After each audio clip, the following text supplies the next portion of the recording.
Ok, estamos de volta ao vivo aqui com o Frente a Frente no programa de hoje, conversando com o presidente do Senado Federal, o senador Rodrigo Pacheco, ele que é do Democratas lá de Minas Gerais. E a gente retoma a nossa conversa aqui. Presidente, você já esteve aqui na Paraíba? Tem alguma, experiência aqui com o nosso estado? Já estive sim, Luiz. A minha profissão de advogado me permitiu algumas coisas muito boas. Uma delas foi conhecer o Brasil. E conheci João Pessoa, fui fazer uma audiência certa vez em João Pessoa, como em outras capitais do Nordeste também estive. Ganhou? Só no meu estado de Minas Gerais, com 3 anos de advocacia, eu já tinha visitado, para trabalhar como advogado, mais de 100 municípios, 100 comarcas, né? Como advogado. Então, eu trabalhei muito intensamente como advogado, tive uma militância muito forte na advocacia. Felizmente, fui muito bem sucedido na advocacia, fui conselheiro federal da Ordem dos Advogados e isso me permitiu conhecer diversas capitais do Brasil, inclusive a bela João Pessoa. Bom demais. Deixa eu fazer 2 perguntas aqui relacionadas a impeachment. Uma delas vem do nosso colega Felipe Nunes, que é repórter aqui da Arapuã, perguntando sobre o abaixo-assinado que se tem do pedido de impeachment do ministro do STF, que está aí nas suas mãos para fazer essa decisão ou não. E a outra é em relação aos pedidos de impeachment do presidente Jair Bolsonaro. Que leitura você faz? Os que estão no Congresso, que leitura você faz em relação a eles? Bom, para ambas as perguntas, inclusive a do Felipe, eu digo que impeachment é algo muito grave, é algo sério que estabelece uma ruptura muito forte. Nós experimentamos 2 processos de impeachment de presidente da República na história recente do Brasil. A despeito de serem justos ou não, essa é uma avaliação que deve ser feita e a história vai dizer em relação a cada um, mas foram 2 episódios tristes da vida nacional, que é a ruptura de uma vontade popular de eleger alguém e depois ter que tirar em razão da prática de crime de responsabilidade, do reconhecimento de crime de responsabilidade. Então, é algo que não pode ser banalizado, não pode ser utilizado o impeachment para qualquer coisa ou para uma manifestação de insatisfação. A insatisfação se revela na urna, quando se vota e se tira alguém do poder ou se coloca alguém no poder. Então, em relação ao impeachment do presidente da República, sinceramente não vejo fundamento para impeachment do presidente da República, nem creio que isso fosse uma solução para o Brasil. Mas, de qualquer forma, isso cabe ao presidente da Câmara dos Deputados, que é quem faz o juízo de admissibilidade em relação aos processos de impeachment que foram lá pretendidos por diversas pessoas, segmentos, etc. Quanto ao Supremo Tribunal Federal, igualmente, não se pode banalizar impeachment de ministro da Corte. É óbvio que as críticas feitas ao Supremo Tribunal Federal devem ser consideradas para o aprimoramento, para a melhora da justiça no país, para que possa haver mudanças eventualmente constitucionais para poder melhorar a compreensão que a sociedade tem em relação ao parlamento, assim como a compreensão que a sociedade tem em relação ao Congresso Nacional. Tudo isso pode ser objeto de crítica, de discussão, de avaliação e de amadurecimento. Mas não é simplesmente escolher um ministro, qualquer um, para poder fazer o impeachment, para dar exemplo. Não é esse o caminho. O impeachment tem que ter fundamentos jurídicos, além dos políticos. É preciso ter um enquadramento legal da prática de fatos que constituam o ilícito que justifique um impeachment. Em relação a todos esses pedidos de impeachment que existem em relação a mais de um ministro do Supremo Tribunal Federal, é uma avaliação que deve ser feita de maneira serena, dentro da juridicidade e com a compreensão de que não se pode praticar uma injustiça ou ter o assodamento para poder dar exemplo a outros. Então, eu tenho muita cautela com isso em relação a esses impeachments do ministro, inclusive esse que ganhou assinaturas digitais para poder se manifestar o apoiamento ao pedido de impeachment do senador Jorge Cajuru em relação ao ministro Alexandre de Moraes, que ganhou essa adesão pela rede social, mas é preciso ter cautela e a responsabilidade de estabilização, de manutenção de diálogo, de institucionalidade, cabe ao presidente do Senado para ter muita cautela em relação a todos esses pedidos. Presidente, você considera e faz uma leitura que há um esfacelamento do Estado Democrático de Direito no Brasil, do ponto de vista de, prisões arbitrárias ou não, diante de críticas, seja o STF, seja o presidente Jair Bolsonaro? Você acha que há um exagero em relação a isso? E como é que você olha a questão do próprio presidente falar em estado de sítio em algumas ocasiões, flertar ali com algo que esteja além da democracia em vigor no país?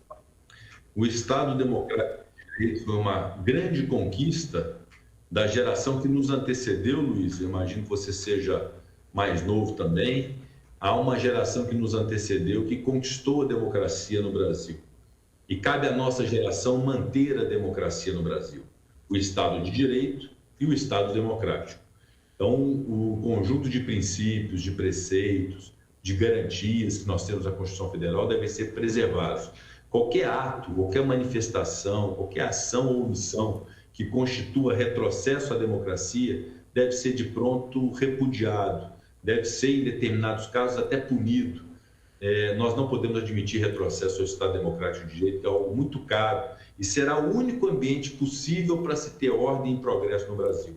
É o ambiente do Estado Democrático de Direito. E considero que ações que atentem contra o Estado Democrático de Direito não podem sofrer reações que sejam igualmente atentatórias ao Estado Democrático de Direito.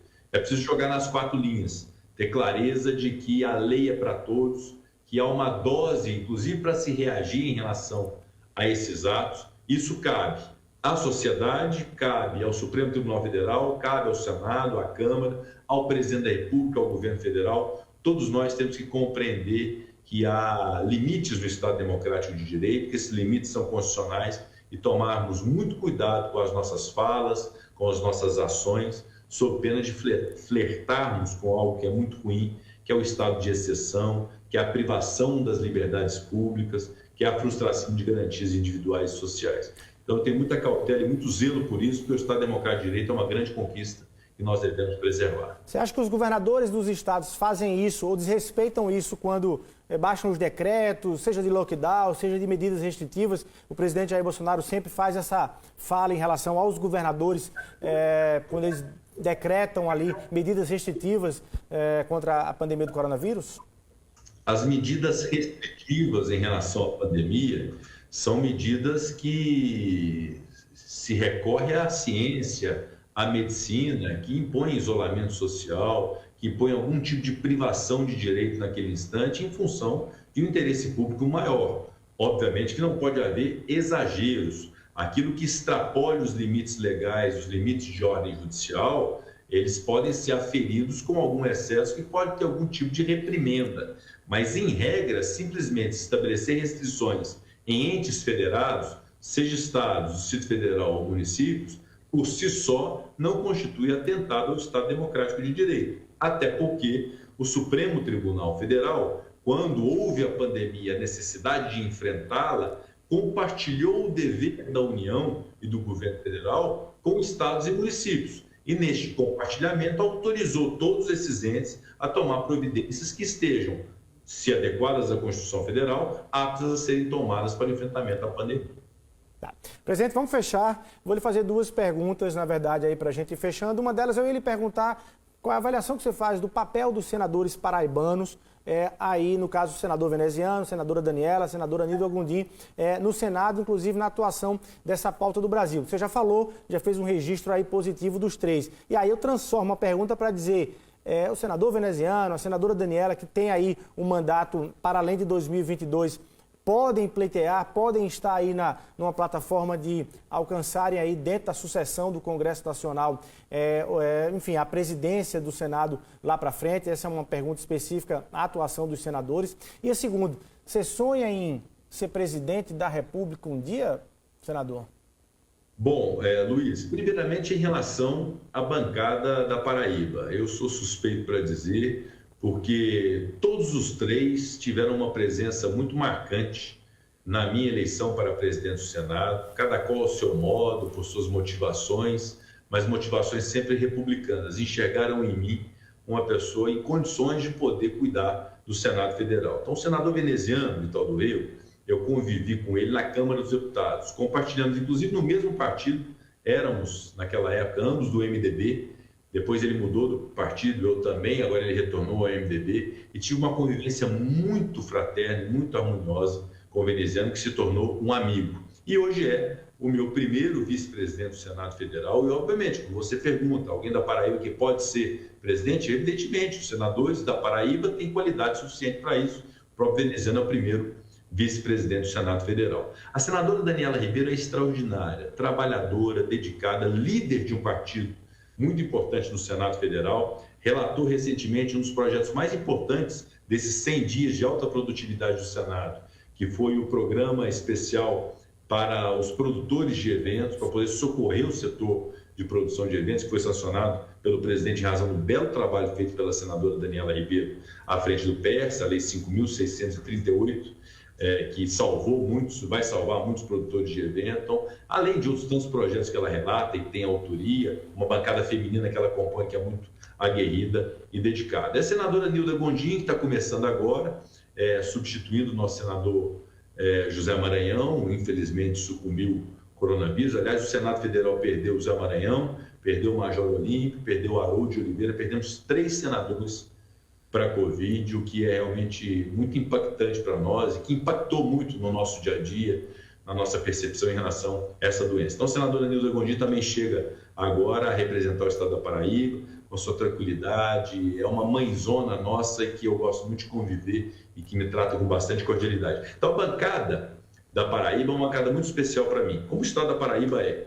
E eu tenho essa obrigação de defender os interesses da Paraíba também, tanto quanto faço com o meu estado de Minas Gerais. Então, uma bancada que o paraibano pode se orgulhar pela qualidade que tem. Assim como tem deputados federais também de altíssima qualidade, você citou aí o deputado Aguinaldo Ribeiro, que fez um excelente trabalho na Comissão Mista da Reforma Tributária, o deputado Efraim Filho, que é o líder do meu partido na Câmara dos Deputados, também igualmente. Enfim, é uma política de muito boa qualidade na Paraíba e que isso deve ser enaltecido. E qualquer um deles pode ser presidente da Câmara, pode ser presidente do Senado, obviamente que o futuro a Deus pertence e tudo isso é consequência do trabalho que fazem e que farão. E a sua última pergunta em relação à questão de presidência da República, isso não é por mim nem minimamente considerado e cogitado. Eu considero que eu tenho um foco e uma grande responsabilidade. Aos 44 anos, no meu primeiro mandato de senador da República, me tornar presidente do Senado e do Congresso Nacional é realmente uma obrigação extraordinária, que eu tenho que ter um foco absoluto para garantir a estabilidade do Brasil, a pacificação do país, a união das nossas instituições naquilo que interessa para o Brasil. Então, o meu foco é o Senado Federal, de modo que não considero nem minimamente uma possibilidade de candidatura à presidência da República em 2022. Mas, presidente, eu nem perguntei sobre 2022, eu pergunto se algum dia... Não, algum dia, vamos dizer, eu sempre tive um grande sonho de ser governador do meu estado, isso eu não escondo para ninguém, digo, obviamente que a política ela tem essas variáveis, a gente tem que trabalhar e isso tudo tem que ser consequência. Assim como eu entrei na política, sabe, Luiz? Quando eu era muito jovem, eu gostava muito de política e meu sonho era ser deputado federal, veja você. E aí eu sempre soube, Deus me iluminou para entender que a política tinha que ser uma consequência na minha vida. Eu não tinha parente político, eu não tinha estofo político, eu não era filho de pai rico, era difícil para mim. Então eu fui ter uma profissão, saber um ofício, me dediquei a isso, me tornei um advogado conhecido e respeitado no meu estado, felizmente.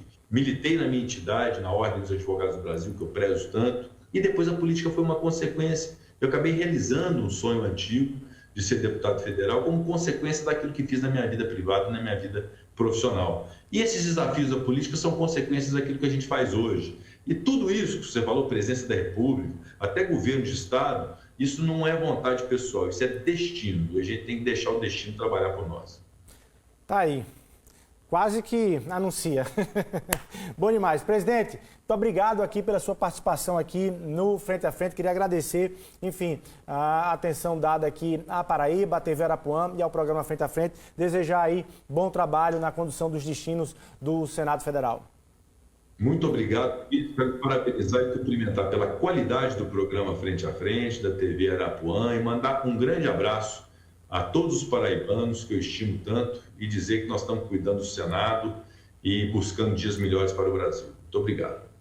Tá aí, senador Rodrigo Pacheco, presidente do Congresso Nacional. A gente vai ficando por aqui, agradecer o carinho da sua audiência e até a próxima segunda-feira, se Deus quiser.